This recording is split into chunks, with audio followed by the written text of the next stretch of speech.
एक बूढ़े भिखारी की अनोखी कहानी। हर दिन एक भिखारी दरवाजे के पास आकर भीख मांगता था और घर का मालिक हमेशा घर के बाहर आते ही उसे देखकर फिर जाया करता। कई बार उसके लिए गालियां भी बकता। वो कहता, तू जिंदा ही क्यों है? पूरी जिंदगी ऐसे ही भीख मांगेगा क्या? धरती का बोझ क्यों बना बैठा है? और कभी कभी उस भिखारी को गुस्से में वह धक्का भी मार दिया करता। इतना कुछ हो जाने के बावजूद अधिकारी के मुंह से सिर्फ यही निकलता कि भगवान भगवान तुम्हारे पापों को माफ करे। एक बार सेठ को धंधे में बड़ा नुकसान होने की खबर मिली। सेठ बहुत परेशान था कि तभी उसके दरवाजे पर वही भिखारी आया।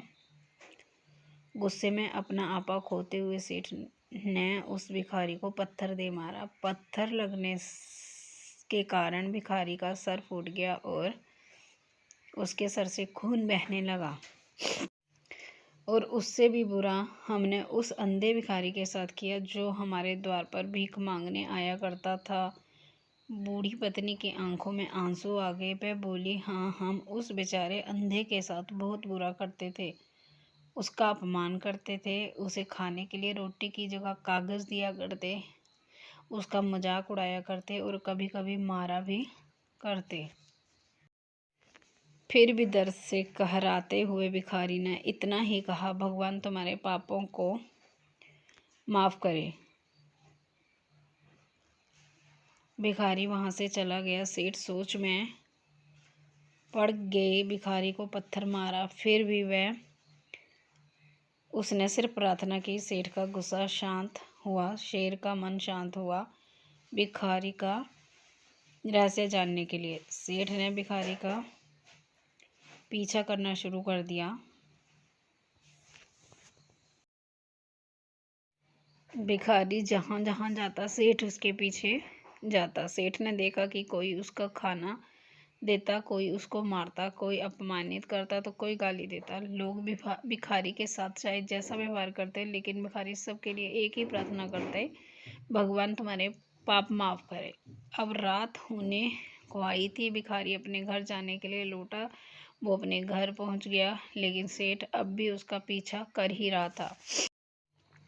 काफी कमजोर और बीमार लग रही थी। वह भिखारी की पत्नी थी। अपने पति को वापस आता देख वह खाट से उठ खड़ी हुई। पत्नी ने अपने पति के भीख वाले कटोरे में देखा, उसमें सिर्फ आधी बासी रोटी थी। उसे देखकर वह बोली, आज बस इतना ही मिला? और हाँ, आपके सिर से खून निकल रहा है, ये चोट कैसे लगी? बूढ़ा भिखारी बोला, आज बस इतना ही मिला। किसी ने कुछ दिया ही नहीं, सबने गालियां दी और एक ने पत्थर भी फेंका, इसलिए मेरा सर फट गया। एक गहरी ठंडी सांस लेकर बूढ़ा भिखारी फिर से बोला, ये मेरे ही पापों का फल है। तुम्हें याद है कुछ सालों पहले हम कितने अमीर थे? क्या कुछ नहीं था हमारे पास? हमारे पास हर चीज जरूरत से ज्यादा थी, लेकिन हमने कभी दान नहीं किया।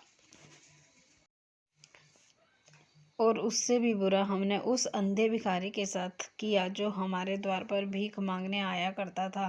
बूढ़ी पत्नी की आंखों में आंसू आ गए। वह बोली, हाँ, हम उस बेचारे अंधे के साथ बहुत बुरा करते थे, उसका अपमान करते थे, उसे खाने के लिए रोटी की जगह कागज दिया करते, उसका मजाक उड़ाया करते और कभी कभी मारा भी करते। मैंने कभी उसको रास्ता नहीं दिखाया। एक बार मैंने उसके मुंह पर मिट्टी भी फेंकी थी और वह हमेशा दुखी होकर यही कहता कि भगवान तुम्हें तुम्हारे किए की सज़ा देगा। भगवान तुम्हारे पापों की सज़ा जरूर देगा।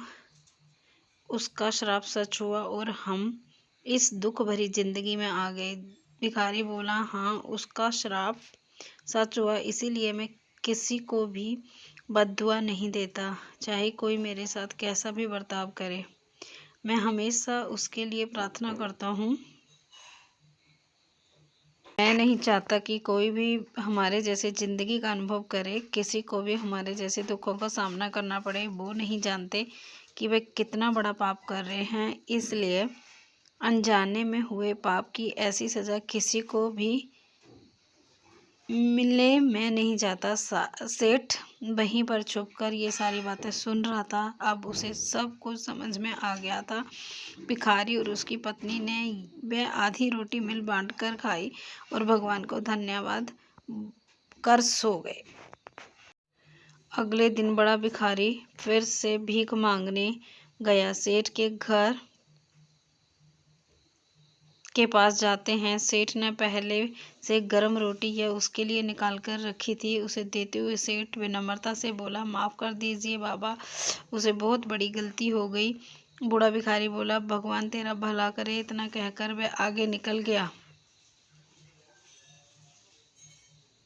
इस कहानी से जो सीख लेने लायक है वह बड़ी ही सिंपल है कि आदमी चाहे किसी के बारे में बुरा कहे या भला कहे, लेकिन भगवान सिर्फ कर्म के हिसाब से उसको फल देता है। क्या हुआ अगर भगवान नहीं दिखता है, लेकिन ये बात बिल्कुल सच है, उसके खाते में सबका हिसाब बहुत बहुत पक्का होता है। इसलिए जब किसी के लिए कुछ भी करो तो अच्छा ही करो।